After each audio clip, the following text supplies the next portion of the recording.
De recibir a nuestro próximo speaker. Él es Tomás Balmaceda, es filósofo especializado en filosofía de la inteligencia artificial, cofundador de GIF, Grupo de Inteligencia Artificial, Filosofía y Tecnología, docente de grado y posgrado en la Universidad de Buenos Aires y en la Universidad de San Andrés. Su último libro es Volver a Pensar, Filosofía para Desobedientes. El título de su presentación es Inteligencia Artificial, Pautas para un uso eficiente y ético. No es un holograma, ya está con nosotros de gira por toda Latinoamérica. Bienvenidos a la República Argentina. Querido Tomás, fuerte los aplausos. Muchas gracias. Muchas gracias. Siempre algo pasa. En este momento me olvidé el pase slides. Acá está. Bueno, les quiero, como hay un filósofo en la sala, voy a aprovechar para volver un poco atrás en el tiempo. Muchas gracias, viejito.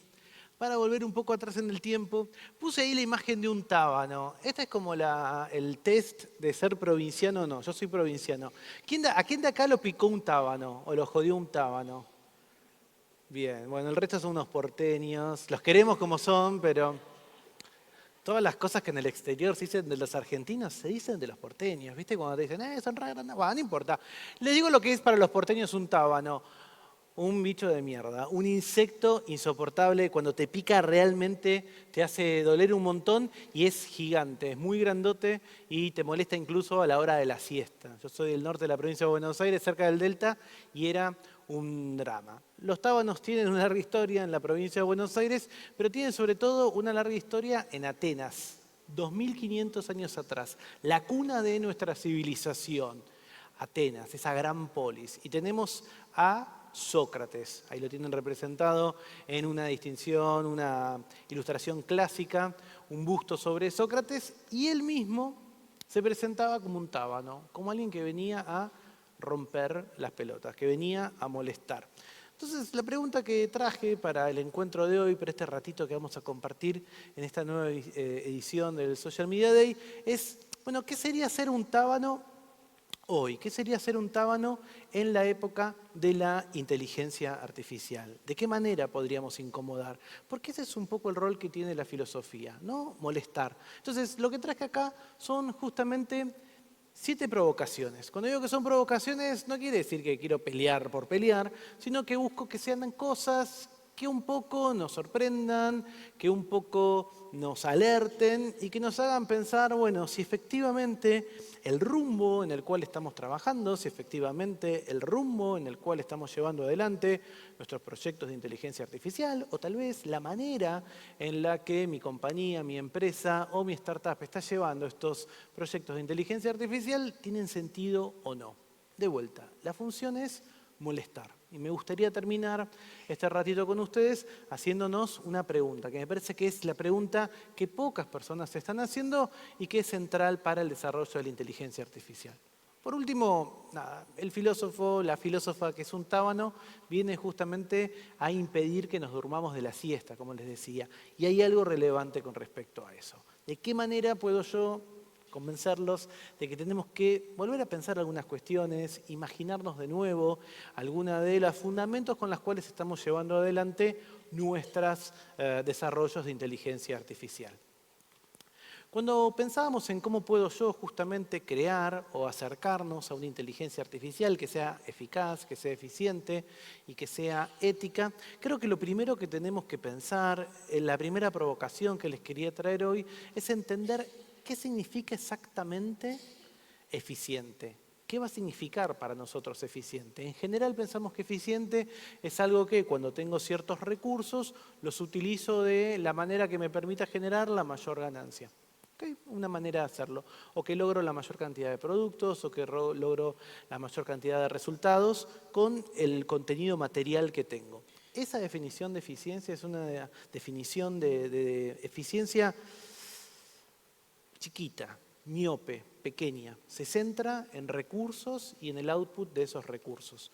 Pero en ocasiones nosotros estamos llevando adelante procesos que son más complejos y que involucran otras cuestiones. En ocasiones la eficiencia no debería entenderse solamente en términos materiales. ¿Qué es lo que pasa, por ejemplo, con nuestros equipos? Cuando vemos cada vez más personas, como todos los que estamos acá, que estamos trabajando un montón. Estamos trabajando más que nunca antes. La promesa de la inteligencia artificial era que iba a hacer que trabajásemos menos, que tuviésemos más rapidez para hacer cosas, que pudiésemos automatizar ciertos procesos. Cualquiera de nosotros, si piensa en cómo era su trabajo hace 5 años y cómo era hoy, hoy contamos con un montón de herramientas que antes no existían. Estoy hablando solamente de 5 años atrás. Y esas herramientas que antes no existían permitían que las cosas fueran más rápidas. Por ejemplo, creo que es mi octavo, mi novena participación en el Social Media Day, y las presentaciones, la manera de hacerlo, cambió un montón en este tiempo, desde que están en la nube, desde que uno puede tener templates, desde que puede jugar con las imágenes. Me lleva menos tiempo hacer las presentaciones que hace 8 años o que hace 9 años. Sin embargo, ese tiempo que gané haciendo la semana pasada esta presentación, ¿en qué lo usé? En seguir trabajando, en seguir produciendo.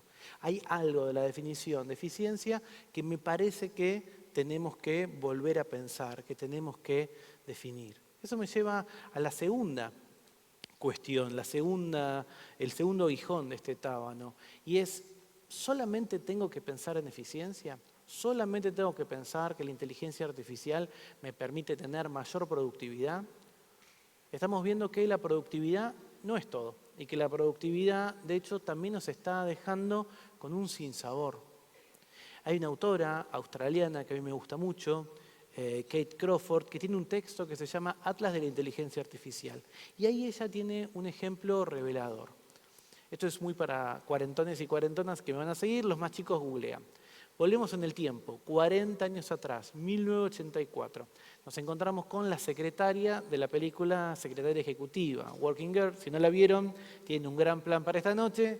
Y si no, busquen en Spotify el tema, que la canción de Carly Simons es divina. ¿No? Voy con una secretaria ejecutiva, viajo en el tiempo y le digo: soy un viajero en el tiempo, tengo buenas noticias para vos. Todo esto que vos haces en papel, la manera en la que generas tu agenda, la manera en la que llamas por teléfono a las personas, la manera en la que vos tenés aguardado todos los contactos, en 40 años va a estar en un dispositivo que llevas a todos lados. Eso que vos tenés que esperar de llamar por teléfono a alguien y que esa persona esté en la oficina en ese momento y que pueda atender, olvídate. Vas a tener una plataforma que te va a permitir chatear y acomodar los horarios. Es más, vas a poder poner tus horarios en una plataforma que le va a llegar a todas las personas involucradas al mismo tiempo. Cuando le cuento a la secretaria ejecutiva este nuevo futuro, ¿qué va a decir la secretaria ejecutiva? ¡Wow! El tiempo que voy a ganar. Esto que hago entre las 9 y las 6 de la tarde, capaz lo puedo hacer entre las 9 y la 1 de la tarde.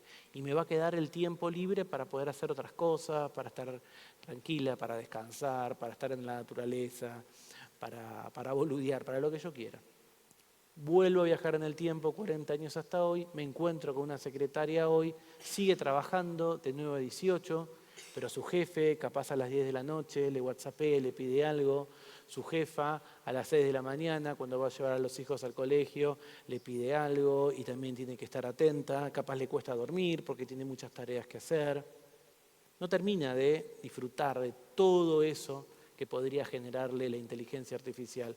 No solamente eso, sino que si comprobamos los sueldos de la década del 80 con los sueldos del 2020, son sueldos peores los actuales. Es decir, trabajamos más y cobramos menos. La eficacia, la eficiencia capaz no tenga que ser la única parámetro para nuestro éxito. Tenemos que también pensarlo. Un aguijón de este tábano filosófico que nos hace pensar: ¿para qué estoy generando estos sistemas? Y finalmente lo que siento es que trabajo más que antes y gano menos plata que antes. Podemos pasar a la tercera de estos aguijones de este tábano. El tábano está rebelde y no me responde el botón. Y es esta idea de, abandonar lo que en filosofía decimos el sueño de la neutralidad valorativa. Abandonar una frase que nos acompaña muchas veces, que es: la inteligencia no es ni buena ni mala, depende cómo la uses, ¿no? Esta idea de que esta plataforma que yo estoy creando, este algoritmo que estoy desarrollando, este pedacito de un programa que se va a usar para otra cosa, yo no me hago cargo cómo se usa, yo no tengo nada que ver. Bueno, eso es un sueño del que tenemos que despertar. La tecnología tiene valores, tiene los valores de las personas que los crean, tiene los valores de las personas que los crean. Y eso es importante porque tenemos que entender que le estamos dejando nuestro sello, nuestra marca a estas composiciones. Tim Cook, el CEO de Apple, en su charla, en su conferencia en Stanford, dijo algo muy cierto. Si yo creo una fábrica del caos, no puedo no hacerme cargo del caos. En ocasiones uno piensa que son solamente las personas que utilizan estos dispositivos los responsables de cómo se utilizan. Y en realidad ya tenemos nosotros en el momento del diseño, de la creación, del bocetado, de la puesta a punto, nuestros valores. Los mismos valores que muchas veces también tienen que ver con el set de datos con el que voy a alimentar a estos dispositivos. En 2020 hice una investigación para Chequeado, la organización que chequea la calidad del discurso público, acerca de, en plena pandemia, encontré a una familia de Caballito que se había comprado un televisor último modelo con un control remoto inteligente. ¿Qué prometía en 2020, plena pandemia, en el momento de mayor encierro? Bueno, vos vas a poder hablar al control remoto y le vas a poder pedir qué aplicación tenés. Entonces le decías YouTube y el televisor te ponía YouTube. Le decías Netflix y te ponía Netflix. Esta familia de Caballito había invertido mucha plata en muchas cuotas para ese gran televisor en un momento en donde estábamos mucho tiempo adentro de nuestras casas, encerrados, y estaba el boom de las series. Lo prueba el padre, YouTube, funciona. Lo prueba la madre, Amazon Prime, funciona. Lo prueba la hija, Max, funciona. Lo prueba Franco, el hijo, y no funciona. Lo prueba una vez, lo prueba 2 veces, no funciona. Franco, que en ese momento tenía 18 años, vive con síndrome de Down. Y lo que tiene es, al igual que muchas personas que viven con síndrome de Down, la lengua un poquito más ancha que el resto de las personas. Si yo tuviese síndrome de Down, o alguno de ustedes, si nos comunicásemos, nos entenderíamos. Es una especie de acento, se escucha un poquito distinto, pero nada más. Para el algoritmo de inteligencia artificial de reconocimiento de voz, las palabras de Franco no se entendían. Y era una nueva barrera. Una barrera, además, en un momento muy particular, de mucha vulnerabilidad. Decidí entonces comunicarme con la compañía que generaba ese dispositivo y preguntarles qué es lo que pasaba. ¿Qué es lo que sentía Franco? Este televisor me discrimina. Este televisor no piensa que yo soy una persona como el resto de las personas. Cuando hablo con esta compañía, la compañía que nos dijo, no me di cuenta. Sería muy fácil que un asistente de voz pueda identificar la voz de alguien que vive con síndrome de Down. Solamente hay que entrenarlo con eso.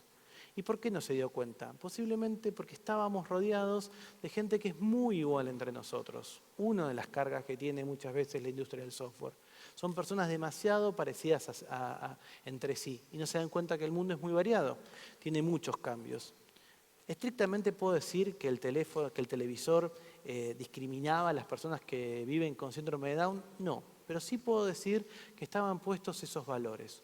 Cuando creo algo, cuando creo un dispositivo, una plataforma, estoy creando a un usuario, estoy creando a un mundo. Y cuando creo ese mundo, a veces dejo gente afuera. Pienso que ese mundo, por omisión, por error, porque no conozco la diversidad, porque trabajo con equipos de todas personas que son iguales a mí, me olvido de eso.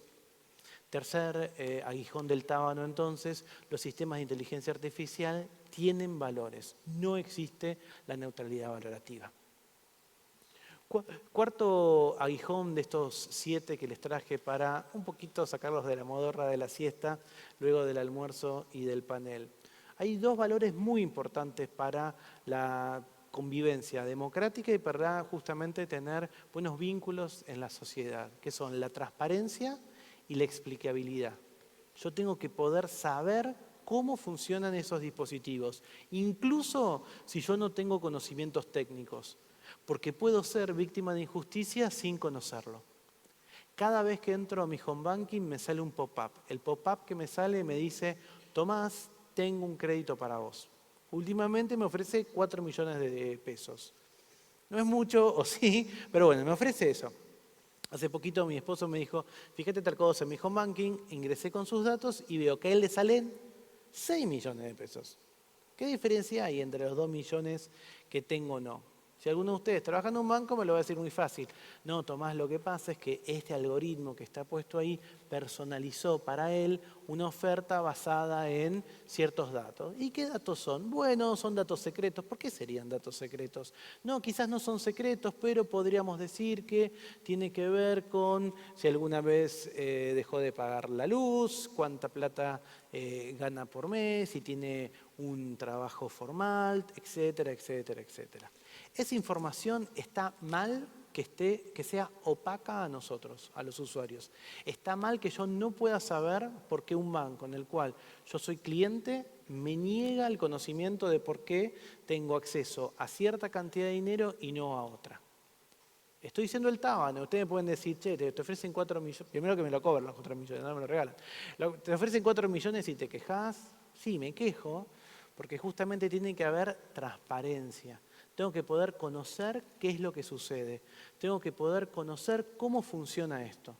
Dentro de los debates que hay acerca del voto electrónico, que tuvimos una experiencia para los que son porteños y no conocen los tábanos el año pasado, y fue desastrosa, cuando tenemos la experiencia de ese voto electrónico, ¿qué pasaba? No conocíamos el código fuente de esos dispositivos. No podemos dejar el alma de la democracia, que es la elección justamente libre, soberana, secreta de nuestros representantes, a un algoritmo del cual no podemos conocer su código fuente porque es algo de propiedad intelectual, porque estaría vulnerando los derechos de las compañías. Tenemos que exigir que las personas, que los usuarios conozcamos cómo se utilizan nuestros datos y de qué manera.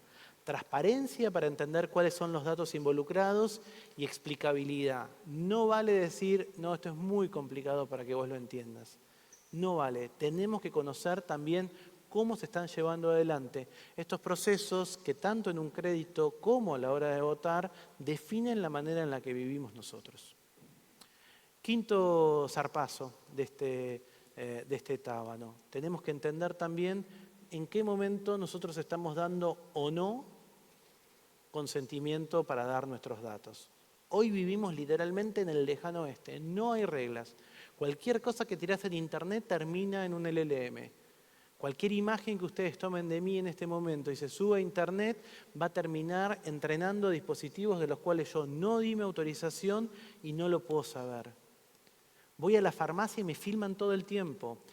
Paso por la calle y el Estado me filma todo el tiempo. La Ciudad de Buenos Aires tiene, en un aviso que hizo el jefe de gobierno actual cuando era candidato, que decía el 75% de la ciudad está cubierta con cámaras. Bueno, ¿eso qué es? ¿Una amenaza o una promesa?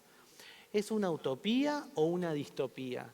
No hemos dado consentimientos para que se entrenen los dispositivos con nuestra voz, con nuestra apariencia, con nuestras ideas. Hay algo ahí que está roto y que tenemos que volver a enmendar. El consentimiento no pasó de moda, sigue siendo uno de nuestros derechos que tenemos que tener. Anteúltimo guijón importante en este vuelo de tábano filosófico en el Social Media Day. Tengo que entender también qué cosas de la inteligencia artificial efectivamente potencian las habilidades humanas y cuáles no. Hay muchos desarrollos que estamos viendo que en el fondo lo que hacen es finalmente restringir nuestra libertad. La semana pasada hay una charla como esta en un espacio muy bueno, muy abierto, en donde la persona que estuvo anterior a mí contó cómo su proyecto era una pastilla que vos te tomabas, esa pastilla se quedaba adentro de tu cuerpo con algún tipo de transmisor y permitía chequear si efectivamente tomabas toda la medicación que te daba el médico. Es decir, el médico te decía, tenés que tomar antibióticos por 15 días y muchos de nosotros tomamos 4 o 5 días y nos olvidamos o se nos pasó el dolor de garganta y no lo hacemos. Esta pastilla que esta persona promocionaba, cuando te la tomabas, controlaba que todos los días recibiese esa pastilla. Si no lo hacía, el médico recibía una notificación. Y lo contaba como algo bueno. Yo soy un filósofo, un tábano. Me parece pésimo la pérdida de libertad. Tenemos que ser libres si quiero tomar el antibiótico o no. Si tengo consecuencias o no y estoy informado, me tengo que hacer cargo de eso. Pero ¿por qué estamos desarrollando muchas veces plataformas para cosas que no nos potencian como humanos, sino que justamente nos muestran nuestras limitaciones, nos traen a colación justamente esos motivos que son, bueno, tengo una plataforma para crear canciones. ¿Quién necesita una plataforma para crear canciones si puedes aprender a tocar la guitarra, a tocar el piano? ¿Para qué querés? ¿Para mandarle el feliz cumple a tu mamá y que parezca que lo cante Luis Miguel? Para eso vamos a usar nuestros recursos naturales, nuestro dinero. Pensar cuáles son esas cuestiones que nos motivan justamente como humanos y nos potencian. Último aguijón y la pregunta final para concluir en este momento. Todos estamos de acuerdo, los que estamos acá, que esta tecnología es una tecnología con potencial revolucionario. Podría modificar nuestra vida, podría modificar a nuestra sociedad. Por ahora es una promesa, pero es una promesa en la que muchos confiamos. Ahora bien, ¿lo está haciendo o no lo está haciendo? Este año Mark Zuckerberg dijo que con inteligencia artificial teníamos más chances de poder curar muchas enfermedades. Sam Altman de OpenAI dijo que era la clave para lograr combatir el calentamiento global. El CEO de Microsoft dijo que podía acabar con la pobreza. Si son esas tres promesas, yo firmo, yo estoy de acuerdo en desarrollar eso. ¿Qué conocemos? ¿Qué desarrollo conocemos que vaya hacia eso? Estamos creando aplicaciones para desnudar gente. Estamos creando formas para que nuestros jóvenes se involucren con el mundo de las apuestas. La inteligencia artificial puede mejorar al mundo, pero tenemos que ser nosotros los que los conduzcamos a eso.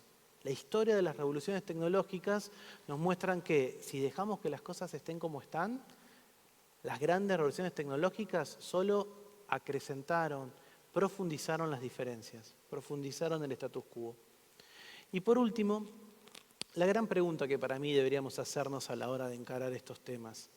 Hoy estamos en el mundo de, si se puede hacer con inteligencia artificial, lo voy a hacer con inteligencia artificial. Quedo canchero, recibo inversiones, siento que estoy llevando algo adelante de última moda, es algo que me hace quedar bien, que me muestra cómo soy. Sin embargo, la gran pregunta para mí es, ¿debo hacerlo con inteligencia artificial? ¿Cuál es el motivo por el cual yo debería eventualmente probar esto? Tiene muchos costos energéticos, tiene muchos costos vinculados con nuestra privacidad, con la cantidad de datos, con el volumen de dinero que requieren. Creo que hay algo ahí que nos hace un poco ruido. Estamos en el momento del cambio, en el momento en donde esta tecnología asombrosa nos trae nuevas ideas. Los quiero invitar en este tábano que viene a molestar, a levantarlos de la siesta, a pensar si efectivamente estamos cumpliendo con esos principios éticos. Porque después, cuando el mundo es injusto, cuando el mundo no nos gusta, cuando el mundo se ha vuelto más violento y parece que ahora casi cualquier cosa está vinculada, sentimos que no es culpa nuestra. Creo que es hora de ponerse los pantalones. Muchas gracias.